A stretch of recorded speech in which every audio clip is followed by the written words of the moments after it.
Oh, there you are, YouTube. Doodle doodle doodle doo. Subscribe. Hey, so I just finished watching Obi-Wan Kenobi. Is that what it's called? Obi-Wan Kenobi? Yeah, his whole name. Just finished watching that. So the full series, it's over. It's done. And I'm going to give kind of like a review of the full series, but also maybe focus on the last episode. The full series itself, I thought, felt over long and like it had a lot of filler in it, and it was just kind of like, you know, they probably could have told this in fewer episodes, like an even more mini series, or just a single film. I feel like is what this could have been.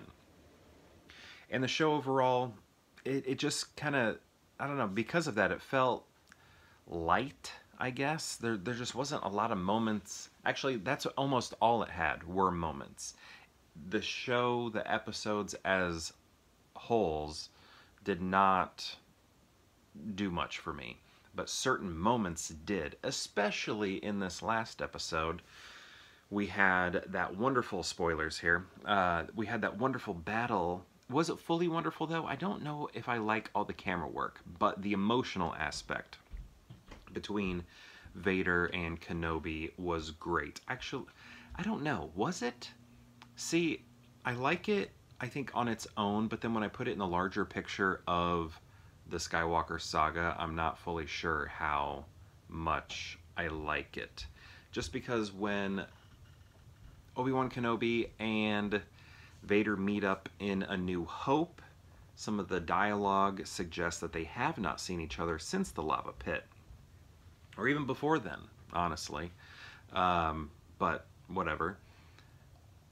I feel like if it came from Lucas, it's, you know, it is what it is. We have to find our ways to make it work. But this almost made the A New Hope moment a little weaker, I guess. Is that true, though? I don't know. But on its own, just that battle was pretty good. I don't think I liked all of the camera work, but once part of the mask was revealed, face was revealed, part of the mask came off, and that dialogue, that scene, Ewan McGregor's acting was just great. He was emoting so well. I love everything that was said right there.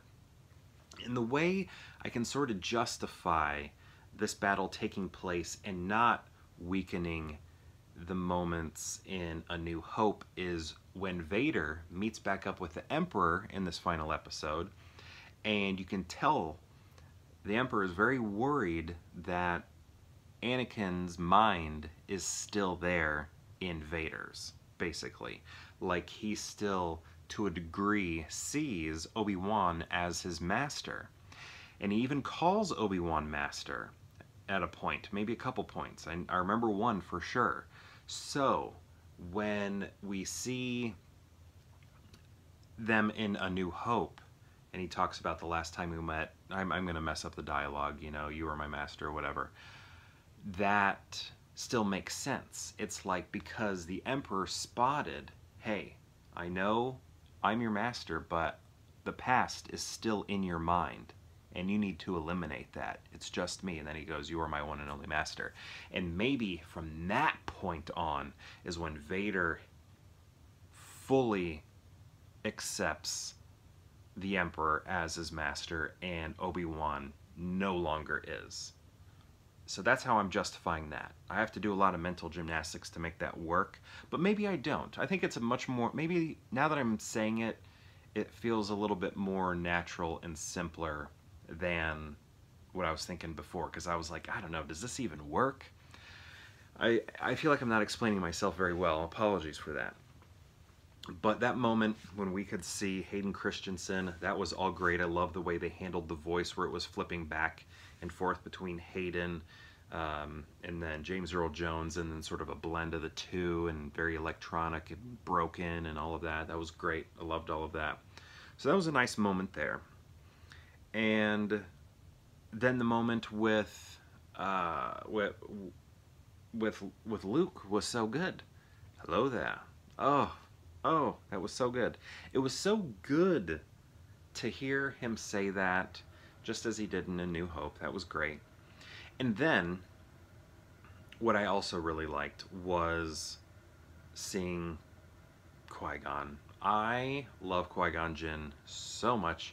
See, I know people that are my age don't really like the prequels, but I, especially Phantom Menace, but I love Phantom Menace. I love Qui-Gon Jinn so much. I had his lightsaber when I was in high school, and I I just like his story. I like his attitude. I like how steady he is. Um, I love Darth Maul in that movie, and the fact that he battles Darth Maul. I don't know. I don't have a problem with Phantom Menace. The other two, I can, you know, I guess I might have more problems with, I guess, but I don't know. It's all kind of working for me now, right? I wasn't even that into Attack of the Clones, but, you know, I'm like kind of whatever now. You know, now it's the newer trilogy that I have a tougher time getting behind. But I never really had a tough time getting behind the prequels. It was just sort of, you know, I'm not going to talk about it because I don't feel like getting trashed. But now I don't care. But yeah, as a series, I don't think it was very captivating throughout, but it had some wonderful moments that I did like. And Kumail's character would be somebody that I would like to. I don't like to read novels, but if I did read novels and extended universe type stuff, I would love to read a book about him. I love the idea of there being a Jedi out there who's not actually a Jedi, but he's able to trick people that he is a Jedi through his various tricks, basically, that he can do. His illusions, basically. All of that is very cool, and I think he would make a cool character to have a book series or a comic book series or something like that. Maybe not his own show, but I feel like that could really work as a book. But yeah, I don't know. The show overall, as I've said this 3 times already, as a full thing, not fully, it just didn't feel developed enough, or it felt like there was just too much stuff that didn't need to be there. And a lot of the camera work I did not like. A lot of the choreography I didn't like. There was a lot of handheld stuff going on in that last episode that I was like, I don't think I like this. It just felt off. It didn't feel Star Wars. Here's something I was saying to my wife.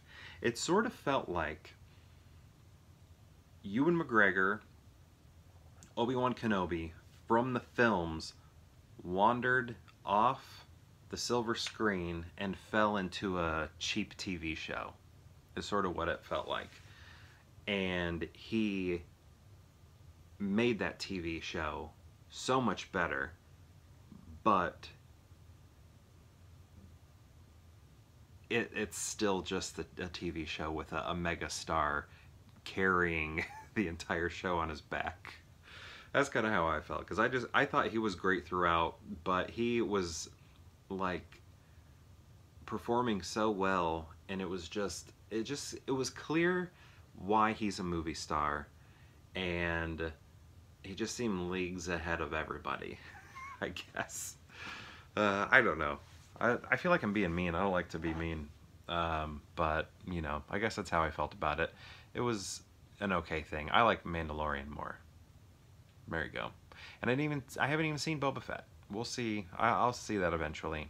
But if you're...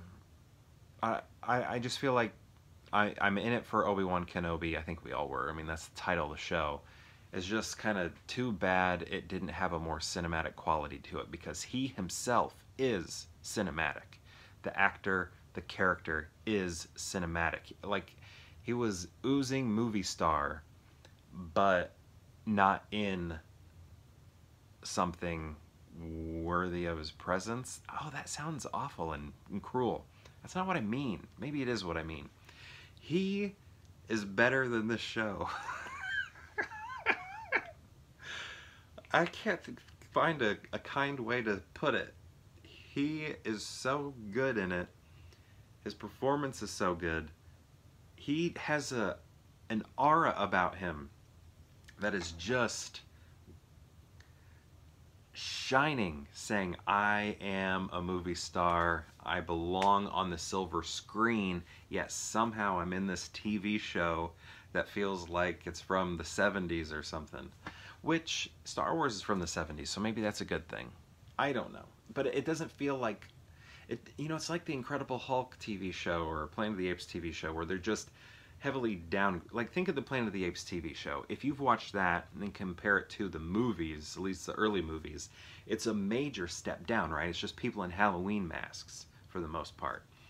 And there's just a very clear difference. And it would be like putting Charlton Heston inside that show, the TV show. It'd be like that. Like, what are you doing here?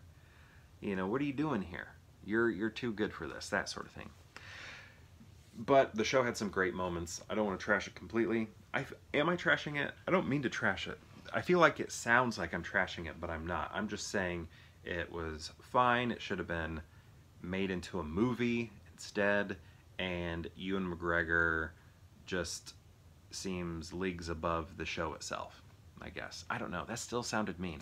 I'm a little self-conscious because I feel like I'm being cruel to the show. Anyway, that's just my personality, I guess. And what did you think of the show? What did you think of this last episode? What did you think of Ewan McGregor? Did you think he was carrying the whole show on his back and just walking towards the finish line? Although I think... Is this the finish line over here? This way. Just walking, carrying the show, all the characters, all the sets, all the extras. That's the other thing. There weren't very many aliens. Like, when we're on Tatooine, like, I feel like 80% or 90% of the people should have been aliens and, people, extras in masks and stuff like that. It was mostly humans. Didn't like that. It felt like a different planet. Beru, glad to see her. That was good. I watched a documentary about this cult she used to be in. She was able to escape it. Glad about that. And then Edgerton. He was great. He was great. I feel like in this last episode too. And he really had the look. Something that was going on with his hair was very A New Hope-ish. But yeah, anyway, there's some good things for me to end on there. Beru, Owen Lars. There we go. Again, what do you think? What do you think of the show? What do you think of all that? I don't, I don't know. Okay, I'm just going to go ahead and end it. And perhaps I'll see you tomorrow for more Pure Hangout.